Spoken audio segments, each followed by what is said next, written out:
Hi there. How are you feeling? Sleepy? Excited?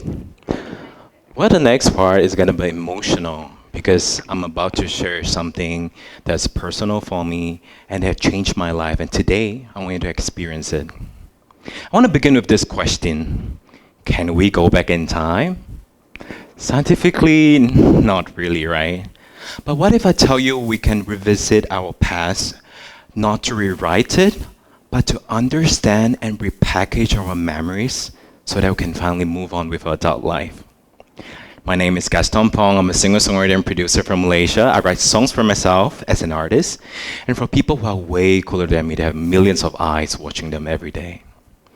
You must be curious, Gaston. You work with rappers, pop stars, boy band, and girl groups. How are they actually like in person? The real talk, underneath that spotlight, they're just as human as us. And often many of them are driven by this unfinished story to tell. Being their songwriter means I've been writing all these stories again and again. And if there's one thing that I think I'm getting better is introspection. In these 10 years of my songwriting life, I realized number one, being a good songwriter, number one could be talent.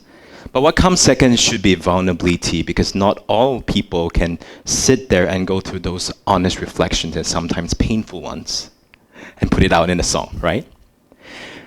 Well, I know it sounds scary to go back in time, but if music could bring us back to meet the parts of ourselves that's waiting to be healed, it could also help us move forward with time. And today I want to show you what happens if you dare to go back in time. And if you're ready, can we take a deep breath together? Let's go on this journey of music, expression, memories, and healing. So recently, there's this AI-generated image trend where you use your younger self, a photo of your younger self and your current self, and generate image together like this, right? Well, this is mine. And this trend got me thinking about this question. What would I do if I could meet my younger self again? And my answer is simple. I would give them the biggest hug.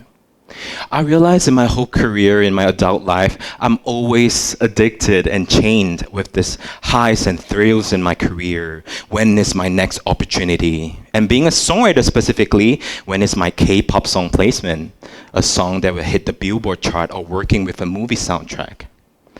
And when all of those things have become reality, I still catch myself asking, what's next? That's when I realized it's good to have motivation being working adults in our career, right? But if that drive doesn't come from love, it comes from anxiety, I realized mine was like that, and it came from a brokenness deep within. Can we agree that being adults is so easy to forget how we ever looked like when we were younger if we don't have a photo, right? And now I want to introduce someone I almost forgotten, and his name is Awu. When I picture Awu, this is me, my younger self, and that was his nickname. When I picture him, he was sitting on this thin tilam bed that I had back in my hometown above a beauty parlor my mom ran. My mom was the sweetest to actually refurbish the storeroom to be my room, but back then I was too young to understand it, and I can't help to compare it with my sibling who has the master bedroom. And it was the first time I felt not chosen and unworthy of love. And that was the exact same room I came home after being picked on by my classmates and sometimes even by my teachers, who made me feel invisible in class. And you must be thinking, I'm 28 years old. Yeah, but you already moved on, right? Because time heals. What I realized, if you don't deal with it, you're just building me. I just built bigger version of these rooms for me to even store even more complicated, unprocessed feelings in my adult life. And it took me years, 20 over years, to finally come home to those rooms. And before I go on with the story, I want to see a quick show of hands. Has any one of you ever spoke back to an adult, the classic, shut up, diam lah, cing cing lah, ma sa atem bola dia ma. Yeah, anyone? Yeah, relatable, right? We all did that. But have you ever felt like punching someone in the face? Well, you don't need to expose yourself. Here's a story about it. I punched someone in the face when I did hypnotherapy last year. Why hypnotherapy? I did hypnotherapy because there was this unexplainable heaviness on my shoulders, and there was this low energy and confidence every time, and I feel I'm on the verge of breaking. I just can't explain why I'm so shaky and not grounded, even my career is doing all right. My sister and I have this thing where we gift each other something thoughtful every year, and she asked me, what do you want for your 27th birthday? I was like, hypnotherapy. She was like, whoa, this is specific. I said, yeah, I've been considering it, but I've been avoiding it because it sounds so scary to actually go back into an unknown realm and space being controlled by someone's voice. Scary, right? Nah, not a chance I'm gonna do that. Fast forward to me at the therapist room. I still did it. When I was there, the therapist made it easy. She talked and asked some questions to know my backstory, and then she suggested, can I bring you back to the first time you felt anxious in your life? And when she snapped, I was suddenly 10 years old. This time, I will grown taller, but he's chubbier, and he's confused and nervous. I traveled back in time in the full classroom of classmates, and I was asked to stand up by my teacher, and she said this to my face: if you continue to eat like that, you're gonna die of a heart attack. Wow, so funny, right? Exactly. All my whole classroom, everyone was laughing, but I didn't. I froze because I was 10 years old, and I didn't know how to process humiliation. I didn't have the word for it, now I call it anger. And when my therapist told me, what do you want to do? I said, I want to stand up for myself. And I did. I punched her in the face in the therapy. Don't get me, I'm not a violent person. But I realized healing takes confrontation. And that relief, that instant relief was real. That's when I realized healing doesn't always mean moving forward with life, but going back in time and be the voice that your younger self never had. Now, I want to invite you to this short exercise that's changed me. There's no obligation, but if you feel like to, I want to guide you to revisit the room that raised you. If you're ready, can we take a deep breath in? And exhale as we close our eyes. I want you to be seated in a comfortable position where you can drop your shoulders and feel both of your feet glued on the ground. Now, soften your face, feel the whole body sinking deep the ground. Now picture a ring of light above your head. It's not just any other light, it's warm, and it's your inner wisdom has been there through it all with you. The light starts moving to the unknown. It can't help, you're so curious, where are you heading to, light? And you start chasing after it. The light starts speeding up really quickly through the tunnel of time. It was so fast, you feel the speed and the acceleration, but it felt safe. Because your wisdom is guiding you through it all. And at the end of the tunnel, you see somewhere familiar, your childhood house. Now, surprisingly, you can still remember the colors of the wall, the scent of the house, and in your right hand, you can feel it, something round. That's the texture of your doorknob of your childhood bedroom. Holding the doorknob, you're in front of your bedroom, and across that door is the younger self of you, sitting on the bed alone. We don't just go in and yet we ask for permission. Hey, baby, call them by the childhood name. Hey, baby name, can I come in and see you? Well, take a deep breath. Now let's get courage and twist open the door. All you see is younger self, you sitting on the bed, and all you want to do right now is give them a biggest hug. Now, hug yourself. Squeeze the younger self to your chest if you want to, and say this: baby, it took me some time, but I'm back now. You're not alone. Tell me how you feel. Are you anxious, nervous, or sad? Focus on their voice. And now slowly open your eyes. You can open your eyes now. Wow. We just listened to our inner voice for the very first time today. And what is something you can have done differently this week to tell them, I never left you? And here are some things I've done for Awu. I realized spending more time with Awu in my adult life makes me realize every part of my adulthood has been about healing him. Back then, this was the room that he came home to, a storeroom. And last year, I bought my own house. Wow, it was magical. Decorating a house, choosing the color of the walls, and choosing what furniture and where to place it. Every part was healing the parts of me that felt I do not deserve a room, and now I can proudly say I'm worthy of a safe space. Back then, I was actually a child performer. At 2 years old, I was put into costumes. One second I'm the sailor man, the next second I'm a kung fu hee-ha. I didn't like it. I didn't like how the fabric was scratching my skin, but I didn't have a choice. But now I do.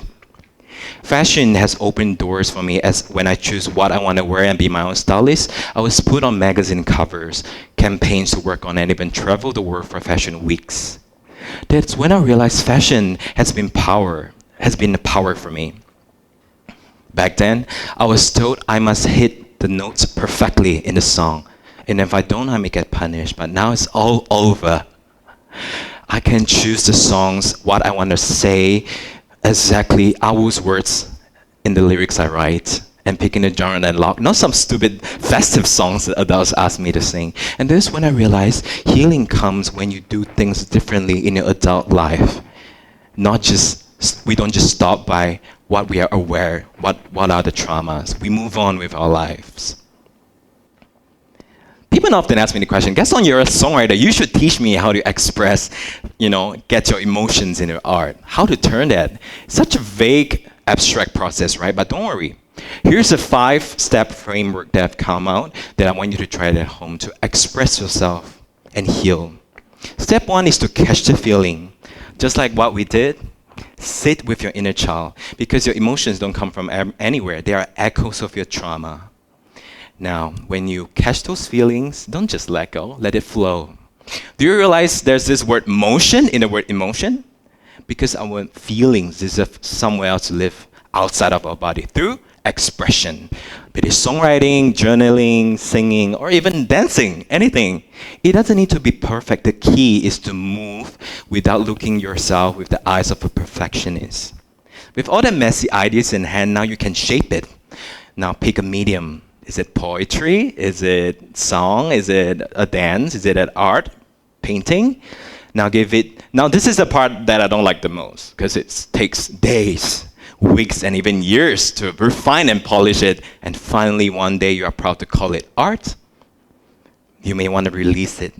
But even if you don't, when you look at your art, you feel hurt and something beautiful happens.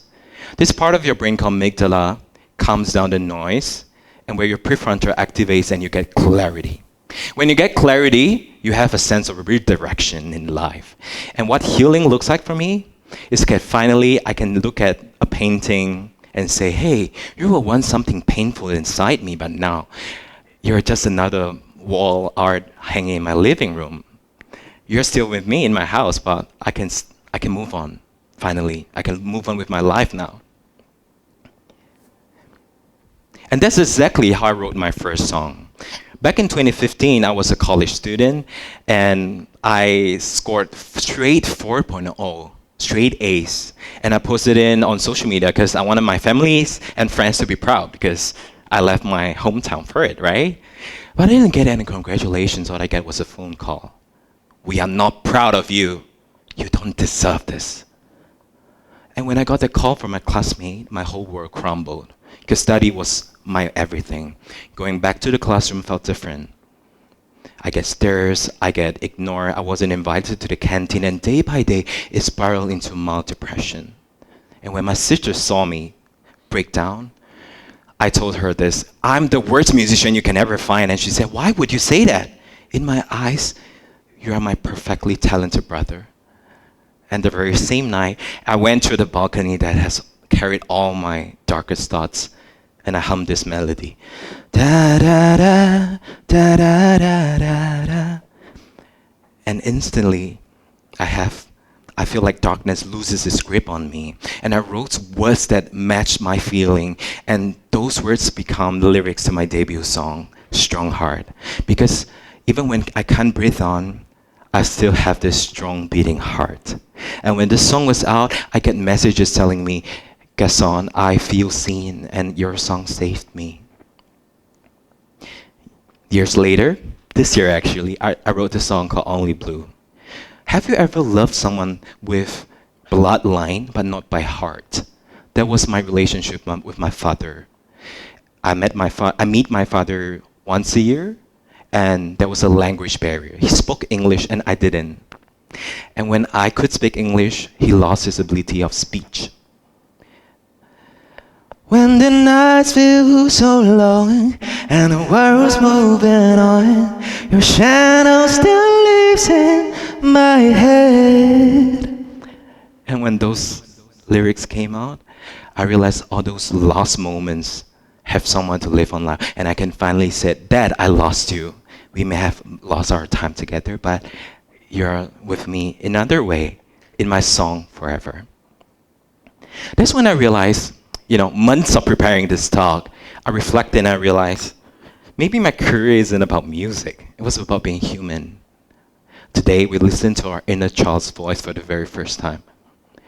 And maybe healing doesn't mean leaving away, moving forward from them, but getting closer and having a better relationship with your younger self. And one day you can finally say, hey, you don't need to be in the darkness anymore. You can live on with me, with my life now. And before I go, I have one last question for you to reflect. I want you to hold dearly. What is the love letter still waiting to be written to the child inside of you? Let's think about it. Thank you.